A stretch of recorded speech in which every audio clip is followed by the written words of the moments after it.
We are starting chapter 14. Before doing this chapter, we will do some important points and formulae used in it. The name of the chapter is statistic. The first formula is for class mark. It is upper limit plus lower limit divided by 2. Upper limit means the upper limit of, for example, we can consider a class interval of 10 to 20.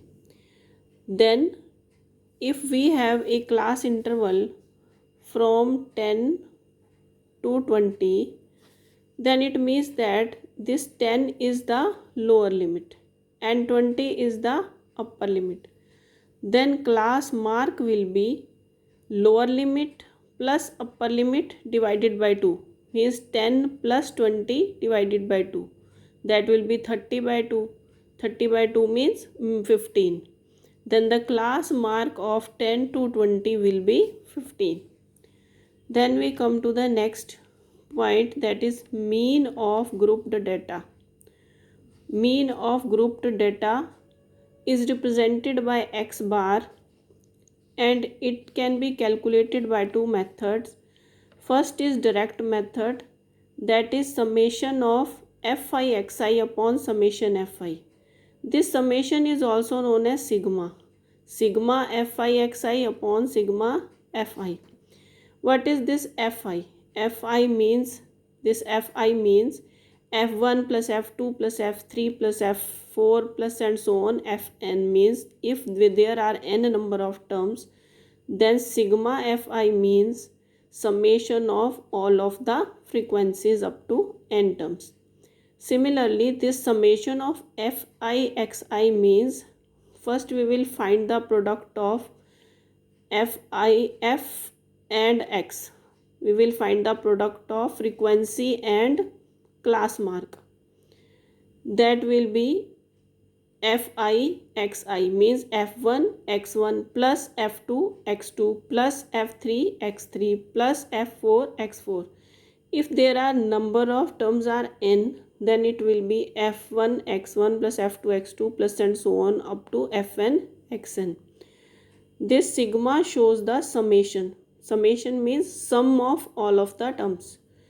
Now x bar is summation fi xi upon summation fi. The next method is assumed mean method.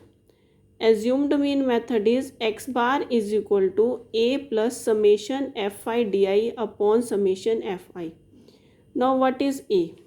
A is the assumed mean. Assumed mean, it is the middle class. It is the middle class mark. You can say it is the middle class mark. A is the assumed mean, that is the middle class mark. A is the assumed mean. What is di? Di is xi minus a, means x1 minus assumed mean for the first class interval, x2 minus assumed mean for the second class interval. What are these x1, x2, x3? These are the class marks of the intervals, of the respective intervals. Then di is xi minus a. Then we put these values in the formula to find the mean. Next is the formula for mode. Mode is L plus f1 minus 0 upon twice of f1 minus f0 minus f2 into h.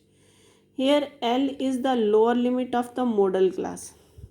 Modal class means for the class interval which has the maximum frequency. Modal class means the class interval which has maximum frequency. And L means for the lower limit of that class which has maximum frequency. H is the class size. Class size means, for example, we have class interval 10 to 20, then class size is 20 minus 10, that is 10. F1 is the frequency of the modal class. Frequency of modal class will be the maximum frequency. Then F1 is the maximum frequency.